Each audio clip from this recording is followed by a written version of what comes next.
som na pialam apo omalaom ro pui na lesoy moi na iming muagren o tina itul su o tina inenesu kunge a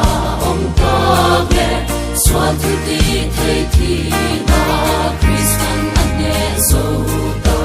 thi da in angam to lo nung na ko nei ta ami son kam ta kin lim na le lom na ta an pulo an shelo le lom na an to thi nu a Krista a say na nung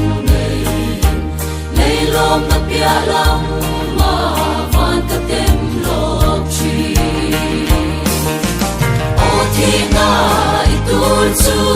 o thi na inen su kong e a om ka ble swan tu ti thei thi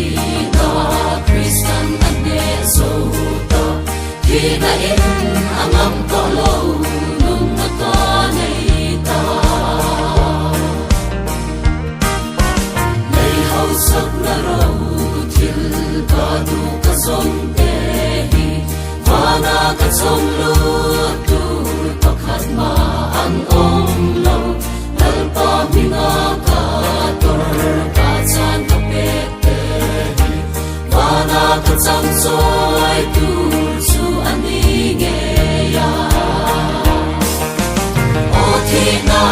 itul su o thi na inen su kong e a om ka ble swan tu ti thei thi na Kristan ane so ta thi na in angam ko lo nung na ka nei ta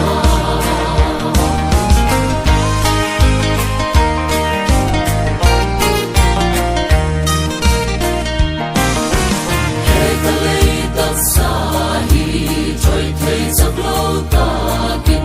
soi moi la va tu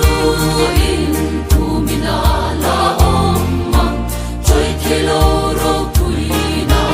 thei ti thei na nei kai tho ka la ni ang van pon em sin nin o thi na itul su o thi na inen su kong e a om ka ble swan tu ti thei thi na Kristan ane so to thi na in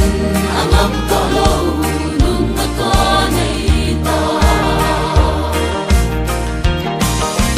vana puta sa glo in ro pui ta ka nei su kha en tu swani ni le tha angai lo dal pa pathian ro pui na swana en vera sana om to ngai lo o karam moya